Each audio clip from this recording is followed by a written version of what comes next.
Shalom, selamat pagi teman-teman. Sebelum kita memulai aktivitas pada hari ini, mari kita renungan pagi sebentar. Sebelum renungan, mari kita bersatu dalam doa. Bapa yang ada di kerajaan sorga, terima kasih Tuhan atas penyertaan yang Engkau berikan kepada kami atas pagi yang indah ini. Terima kasih telah memberi tidur yang nyenyak, dan hari ini kami akan menjalani aktivitas kami seperti biasa. Maka dari itu, kami mohon sertailah kami sepanjang hari ini. Dalam nama Tuhan Yesus, haleluya, amin.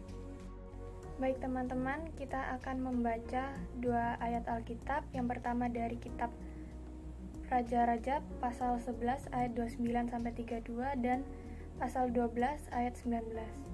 Pada waktu itu ketika Yerobeam keluar dari Yerusalem, Nabi Ahia, orang Silo itu, mendatangi dia di jalan dengan berselubungkan kain baru, dan hanya mereka berdua ada di padang. Ahia memegang kain baru yang di badannya, lalu dikoyakannya menjadi 12 koyakan.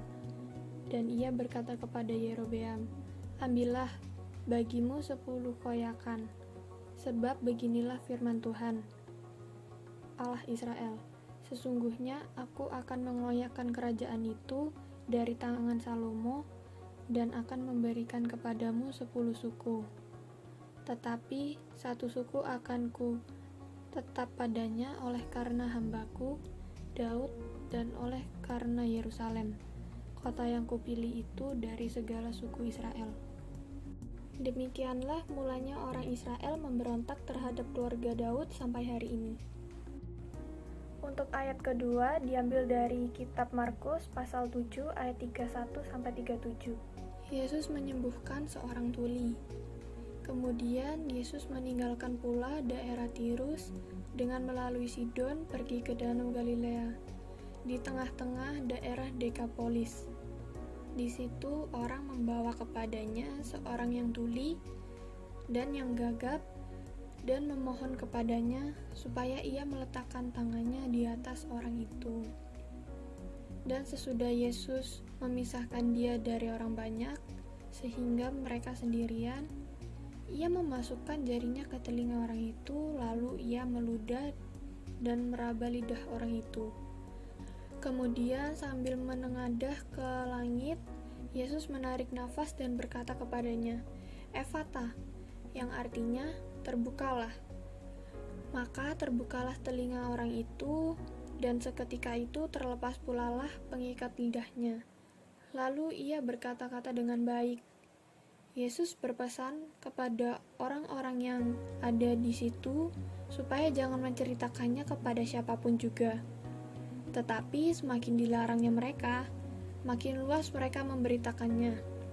Mereka takjub dan tercengang dan berkata, "Ia menjadikan segala-galanya baik, yang tuli dijadikannya mendengar, yang bisu dijadikannya berkata-kata."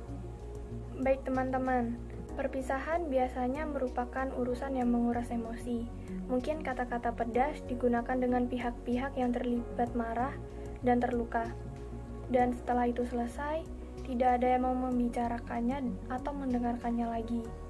Sebanyak ada dendam dan kepahitan, tidak ada gunanya membuka luka itu lagi. Dalam bacaan pertama, kita mendengar tentang bagaimana Israel dipisahkan dari rumah Daud.